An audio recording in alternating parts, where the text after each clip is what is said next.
दुनिया अंदर दिलचस्प ऐं मुनफ़रद जानदारनि जी का बि कमी नाहे। अॼु जी हिन वीडियो में दुनिया जे अहिड़े ई जानदार चमड़े जो ज़िक्र कंदासीं।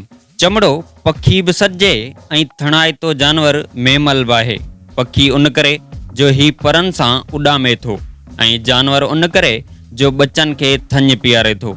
चमड़े जा दुनिया में 432 क़िस्म ॾिठा विया आहिनि ऐं जिन मां सभ खां वधीक ख़तरनाक खूनी चमड़ो आहे जेको अमेरिका ऐं पैसिफिक समुंड जे ॿेटनि ते रहे थो। आम चमड़ा गारनि, फिटल वीरान जॻहनि ऐं खूहनि में रहणु पसंदि कंदा आहिनि ऐं तक़रीबन वलर जी सूरत में रहंदा आहिनि। हिननि जी खुराक में गुल, मेवा ऐं कचा पन बि शामिल आहिनि।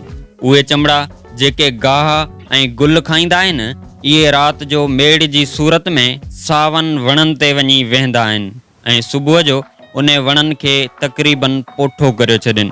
चमड़े जी मादी 44 खां 46 ॾींहं ताईं बि हमल तरसाए थी ऐं सर्दी वारे ॾींहंनि में 100 ताईं बि हमल तरसे थो ऐं हर मादी साल में हिकु बच्चो ॾिए थी। इंडियन फ्लाइंग फॉक्स ही चमड़ो आम चमड़नि जी भेट में तमामु वॾो थिए थो ऐं संदसि मुंहुं लूमड़ी जहिड़ो थिए थो। उन करे हिन खे उॾामदड़ लूमड़ी बि सॾियो वञे थो। हिन चमड़े जे परनि जी पखेड़ 116 खां 134 सेंटीमीटर 53 खां 64 इंच थिए थी ऐं हिननि जो वज़न लॻभॻि 1500 ग्राम थिए थो। लूमड़ी जी शिकल वारा ही चमड़ा खुलियल माहौल में वणनि ते उबतो लड़कणु पसंदि कंदा आहिनि ऐं हिननि मां हर को मथे लड़कण जी कोशिश कंदो आहे।